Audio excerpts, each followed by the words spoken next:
Greetings from Victoria, Garnet Schulhauser here. I'm the author of 5 books in the spiritual genre, and you can find out more information about my books on my website, which is garnetschulhauser.com.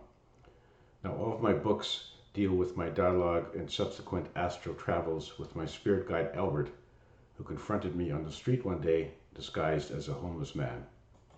With Albert as my tour guide, he took me on many trips on the astral plane to the spirit side, to other places in the universe, to other places on our planet, because he wanted me to write about what I saw and heard on my astral trips in my books. And my last 4 books deal basically with all of my various astral adventures with my spirit guide, Albert. On my many astral adventures with Albert, I learned very much about the cycle of reincarnation on Earth, and I discovered a number of revelations which would be startling to a lot of people because they fly in the face of what most organized religions have been preaching over the centuries. This video is part of my series called Startling Revelations from the Spirit Realm, in which I try to convey to listeners some of the things that I discovered on my astral trips with Albert. Today I'd like to answer a question I get asked a lot by some listeners, which is, why do serial killers go to heaven? The short answer is because there's nowhere else to go.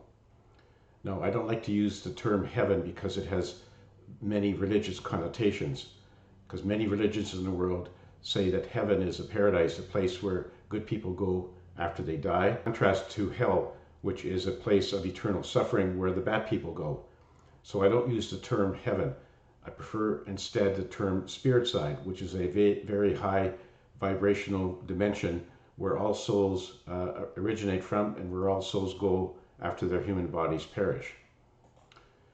To understand this better, you have to understand the basics to the cycle of reincarnation, which is all souls are truly beings of energy, and their true home is the spirit side, in as I mentioned, a very high vibrational dimension. And we're all here because before we incarnated, we as a soul on the spirit side chose to pick out our lives that we wanted to experience on planet Earth, and we prepared a life plan. And once we incarnate into a human body, our human body basically becomes the vehicle for our souls during our human journey. And when our physical bodies die, as they all will at some point, our souls are released and they get returned back to the spirit side, where they can regroup and decide to reincarnate again or just stay on the spirit side. It's entirely up to them. And when I say that all souls return to the spirit side because there's nowhere else to go, that is in fact a truth, because hell does not exist. Hell is a fiction invented by many organized religions to instill fear into their congregations to obey their rules and basically be good people. But hell doesn't exist, never has, never will. And so all souls, no matter what they did during their lives on Earth, return to the spirit side. That means that serial killers, terrorists, murderers, rapists, everyone who's done bad things, they go back to the spirit side as well, just the same as you and I and Mother Teresa.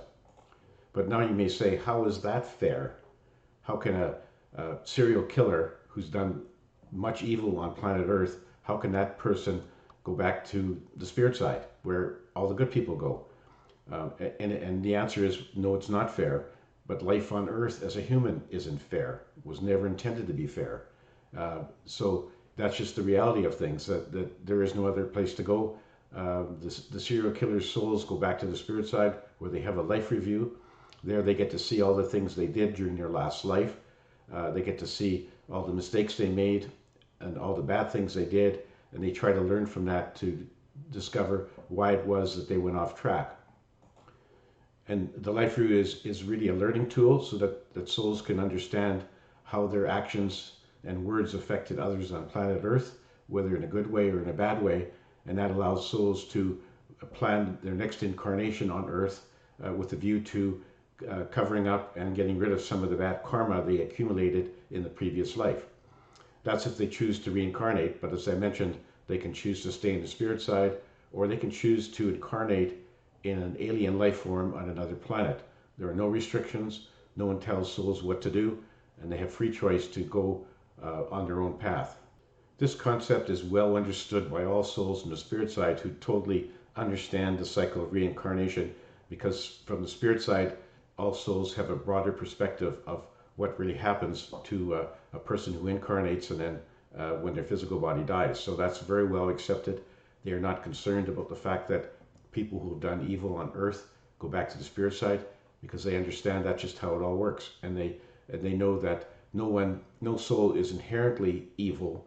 They may do evil things when they're incarnated as a human on planet Earth, but on the spirit side, all souls are pure, unconditional love, and there's nothing negative about any of them or anything that they do or say on the spirit side.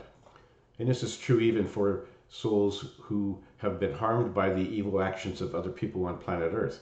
So that when the souls of the abuser and the abused person are back on the spirit side, the person that was abused does not harbor any hate or need for revenge for the soul that caused them harm on earth, because they understand once they're back on the spirit side how the cycle of reincarnation works. And so the souls of evil people are not treated any differently when they're back on the spirit side. All souls on the spirit side love each other unconditionally, regardless of whether one soul may have caused harm to another soul when they were both incarnated on the planet Earth. This may seem strange to you, but we tend to look at things from a human perspective, and that's why we think this is unfair. But the souls on the spirit side, that's just how things work, and there's absolutely nothing wrong with that. So there you have it. The souls of serial killers go back to the spirit side when their physical bodies die, because that's the only place they can go. There's nowhere else. There's no hell. There's no purgatory. There's nothing in between. You either are incarnated on planet Earth and riding through life in a physical body, or you go back to the spirit side. That's all for today, folks. Thank you for watching this video. If you enjoyed this video or my other videos, please subscribe to my YouTube channel so that you can get first access to all of the videos as I post them. So farewell for now, and above all, remember to keep on dancing.